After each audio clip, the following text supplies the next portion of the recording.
वर्षा भइरहेको बेलामा हामीले राम्रोसँग हेऱ्यौँ भने एउटा अत्यन्तै महत्त्वपूर्ण कुरा हाम्रो ध्यानमा आउन सक्छ।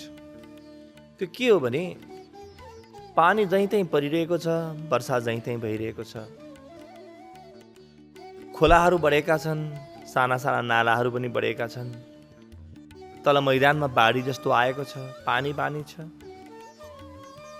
तर पहाडमा त्यो पानी कहीँ पनि बग्दैन, पहाडको पानी कहीँ रोकिँदैन, तल मैदानमा झर्छ र पहाडले त्यसको धेरै फाइदा लिन सक्दैन। बस पानी पर्यो तत्कालको लागि मात्रै फाइदा लिन्छ, पानी पर्यो अनि गयो। तर साधारण त्यहाँ पहाडले फाइदाभन्दा बढी बेफाइदा पनि लिइरहेका हुन सक्छ, किनभने यो पानीले कहीँ पहिरो पनि गइरहेको हुन्छ, त्यहाँका कीट पतङ्गादिहरू मरिरहेका हुन्छन्, माथिबाट तल बगिरहेको हुन्छ, त्यहाँको मल इत्यादि बगिरहेको हुन्छ। यस्तो किन हुन्छ र त्यो सारा मल तल आउँछ, सारा उर्वर क्षमता तल फाँटमा छ, माथि पहाडमा उर्वरता धेरै हुँदैन, पहाडको जमिन अत्यन्तै कम उर्वर हुन्छ। त्यो उर्वर क्षमता सारा बगेर तल आइरहेको हुन्छ।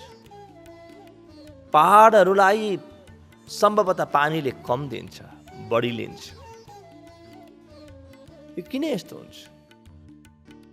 यसलाई राम्रोसँग हेऱ्यौँ भने यो हाम्रो मनको क्षमतासँग यसको उदाहरण, यसको बिम्ब मिल्न जान्छ। हाम्रो मनमा पनि हजारौँ विचारहरू आइरहेका हुन्छन्। मनोविज्ञान भन्छ कि दिनमा 60,000 विचार हाम्रो मनमा आइरहेका हुन्छन्। यत्र 60,000 विचार आइरहेको छ, निरन्तर विचारहरू आइरहेका छन् मनमा। यस्तो व्यक्ति एकदिन पनि खाली बस्न पाउँदैन, केही न केही विचार आइरहेका छन्। कुनै समस्या छ त्यसको विचार आएका छन्, कसैसँग वैमनस्य छ त्यसको विचार आइरहेका छन्, कसैसँग प्रेम छ त्यही विचार आइरहेका छन्, कुनै काम गर्नु छ त्यही विचार आइरहेका छन्। सुत्न खोज्यो, एकछिन निदाउन खोज्यो, निदाउन पनि दिँदैनन्, विचारले हमला गर्छन्। यति धेरै विचार आइरहेका छन्। यी विचार पानी परे जस्तै। अब ती विचारलाई मैले कसरी प्रयोग गरेँ त? पहाडले त्यो पानी केही बेरको लागि त आफूमा समाहित गर्यो होला, उसका मूलहरू अलिकति भरिएलान्, त्यसको क्षमता, मूलको क्षमता जन्मिएला, त्यति धेरै प्रयोग गर्न पाउँदैन। त्यसै गरी जसको जीवनमा सङ्कल्प छैन, जसको जीवनमा म यही गर्ने हो भन्ने यकिन छैन, जसले आफ्नो दीर्घकालीन सोच बनाएको छैन, त्यो व्यक्तिका विचारहरू पहाडमा परेको पानी जस्तै खेर जाने प्रकारको हुन्छ। यी विचारहरू आएर के गर्ने? यी आफ्नै विचारले आफैलाई सताउन थाल्छ।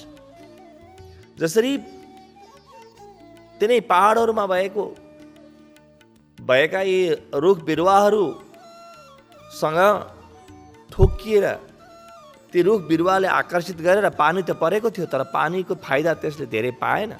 ठिक त्यसै गरी यी विचारहरू प्रकृतिका आशीर्वाद हुन्। पानी प्रकृतिको आशीर्वाद भए चाहिँ, वर्षा प्रकृतिको आशीर्वाद भए चाहिँ, तर यी विचारको फाइदा ती व्यक्तिले मात्रै उठाउन सक्छन् जसले आफ्नो जीवनमा आफ्नो लक्ष्य स्पष्ट गरे, सङ्कल्प पैदा गरे। मलाई मित्रहरूले बार बार सोच्नुहुन्छ, गुरु मेरो इच्छा कसरी पुरा गर्ने? यो असम्भव प्रश्न हो, कुनै पनि इच्छा पुरा हुँदैन।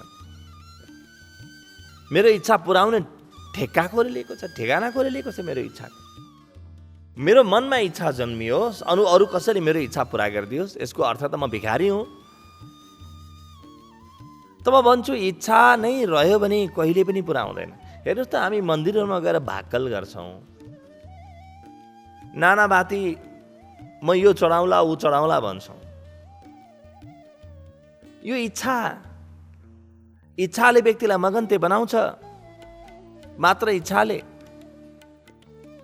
इच्छामा जादु छ, इच्छामा बल छ, इच्छामा शक्ति छ, इच्छामा महानता छ। तर हाम्रा सामान्य इच्छामा कुनै पनि महानता छैन। अहिले एउटा कुराको इच्छा आयो, एकछिनपछि अर्को कुराको इच्छा आउँछ। इच्छाकै बलमा मान्छेलाई छोडिदिने भने त मान्छे तहस नहस हुन्छ। उसलाई भोक लागिन्जेल भोजनको इच्छा हुन्छ र भोजन पाउने बित्तिकै उसलाई निन्द्राको इच्छा जन्मिन्छ। त्योभन्दा बाहेक जानेकै छैन। कुनै कुरा उसलाई किन्न मन लाग्यो भने किन्नुभन्दा पहिले त्यो विषयमा इच्छा जन्मिन्छ र त्यो किनिसकेपछि फेरि अरू नै विषयमा इच्छा जन्मिन्छ।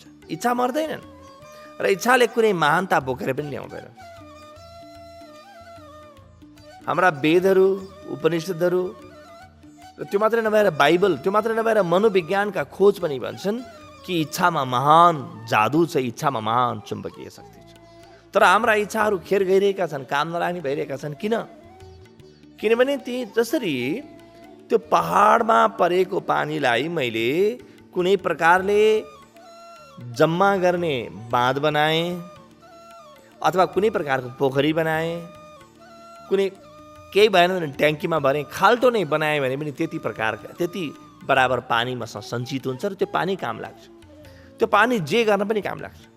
मैले पानी बचाएँ भने त्यो बचाएको पानीले भोलि म जे पनि गर्न सक्छु। त्यसै गरी मलाई जुन विचारहरू आइरहेका छन्, यी नियन्त्रित हुन् वा अनियन्त्रित हुन्, यी जम्मै प्रकृतिबाट मलाई आएका आशीर्वाद हुन्, परम आशीर्वाद हुन्। तर मैले मेरो जीवनको सोच बनाएँ, मैले मेरो जीवनको सङ्कल्प बनाएँ भने ती जम्मै विचारहरू त्यो एउटा खाल्डोमा गएर बस भरिन थाल्छ। सङ्कल्प बाँध जस्तै हो, ड्याम जस्तै हो सङ्कल्प, वा नदी जस्तै हो सङ्कल्प। त्यो नदीले सारा पानीलाई आफूमा समाहित गरिरहेको हुन्छ। अझ समुद्रले त नदीहरूलाई पनि आफूमा समाहित गरिरहेको छ। त महासागरले त समुद्रहरूलाई पनि आफूमा समाहित गरिरहेको हुन्छ। साना साना नदीले भनिरहेका हुन्छन्, म दुर्गन्धित भएँ। साना साना नदीको जीवनमा गुनासो हुन्छ, म बाटोमा रोकिएँ, ढुङ्गाले मलाई सतायो, मान्छेले मलाई छेउ लगाए, कुलो बनाए, म सुकेँ। तर कहीँ महासागरको यो समस्या देख्नुभएको छ? कुनै महासागरले कुनै गुनासो गरेको छ? कस्तो गहिरो छ त्यो महासागर, कसरी बग्छ? कारण के हो भने पृथ्वीले जहाँ जहाँ सङ्कल्पको निर्माण गर्यो त्यहाँ त्यहाँ खाल्डो बन्यो र त्यो खाल्डोमा पानी आफै आउँछ। नदीहरू के हुन् त? खाल्डो ठाउँ हो जहाँ पानी बग्न सक्छ। र समुद्र महाखाल्डो, समुद्रभन्दा खाल्डो केही पनि हुँदैन, समुद्रभन्दा गहिरो केही पनि हुँदैन। त खाल्डो जीवनमा बन्नुपर्छ। खाल्डो बन्न हामी सिक्नुपर्छ। त्यो खाल्डोमा हाम्रा सारा विचारहरू आएर पोखिनेछन्। यो खाल्डो बन्ने तरिका हो इच्छालाई सङ्कल्पमा रूपान्तरित गर्ने। हेर्ने मेरो मूल इच्छा के हो?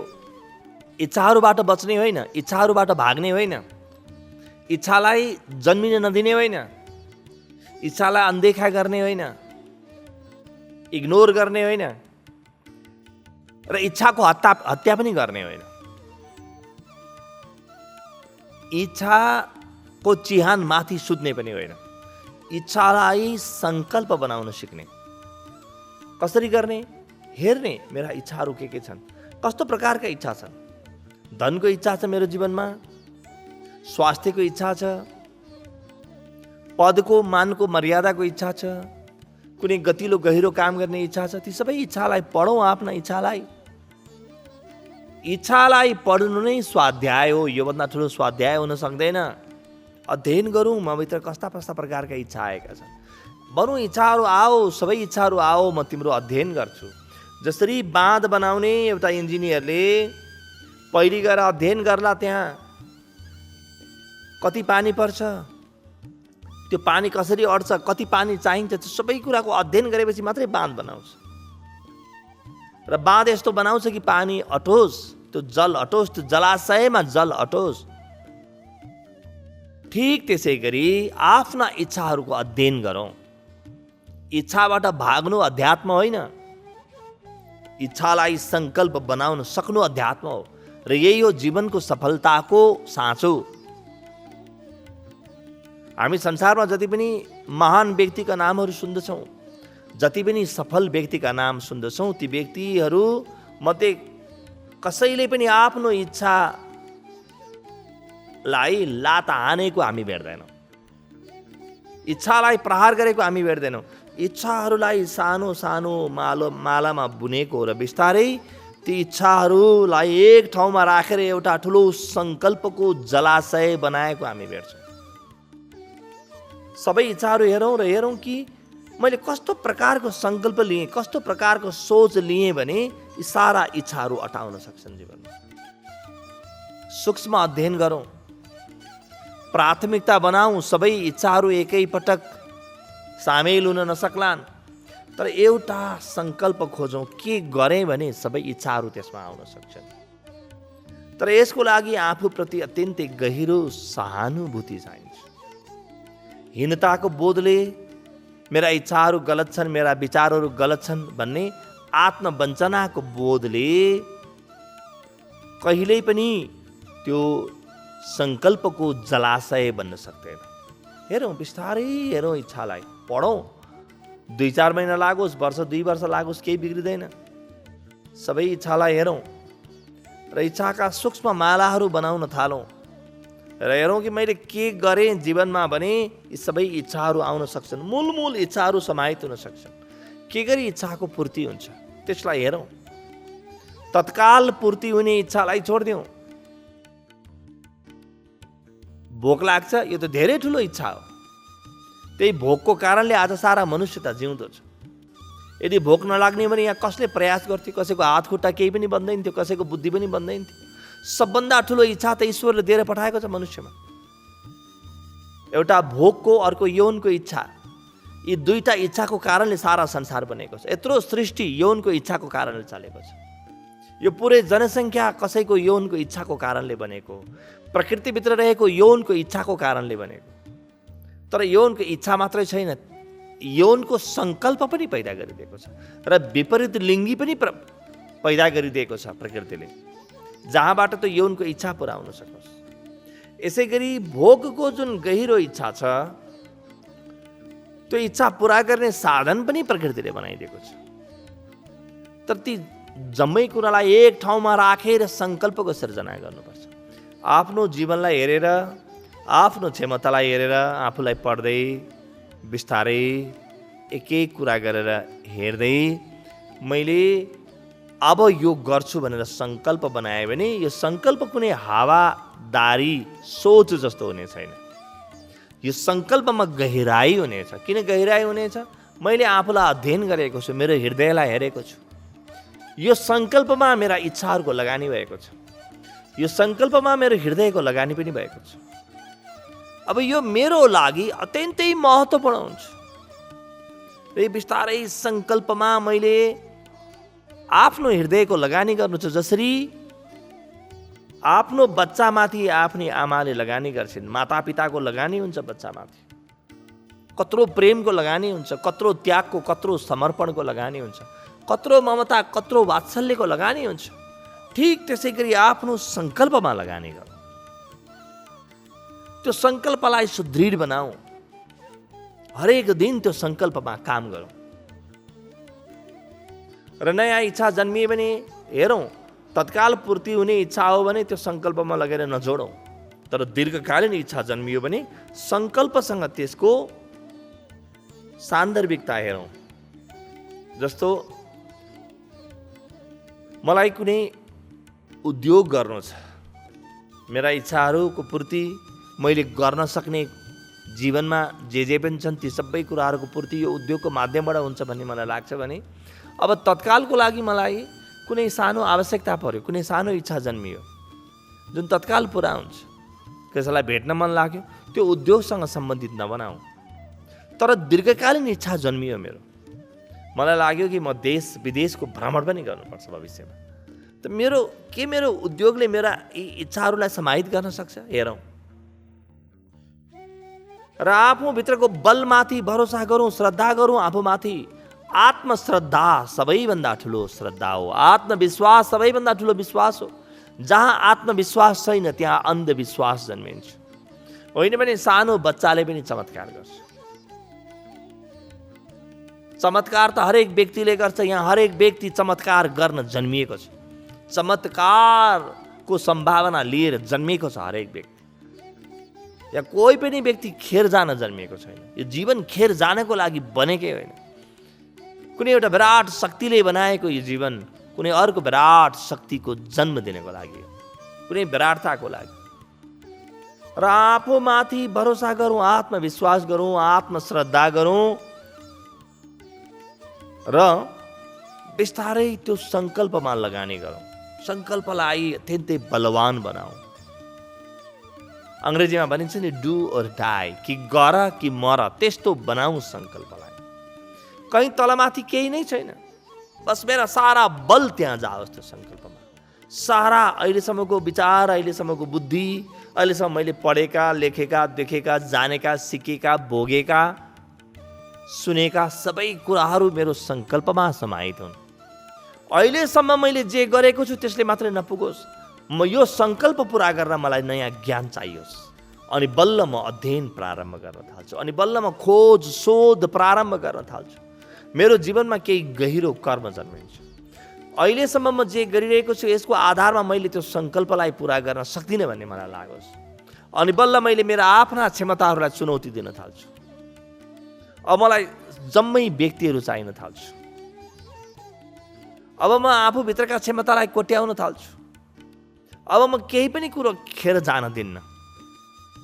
हरेक कुराहरू मसँग भएका हरेक क्षमताहरूको म लगानी गर्न थाल्छु। आफ्नो क्षमता अभिवृद्धिको म कार्य प्रारम्भ गर्छु। अब यहाँबाट बन्छ मेरो योजना।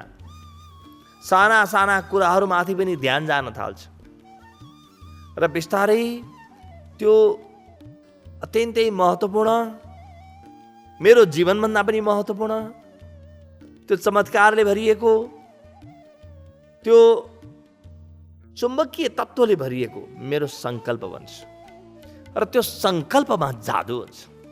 अब त्यो काम मैले गर्न थालेँ भने अरू व्यक्तिले सामान्य काम गरे जस्तो देखिँदैन।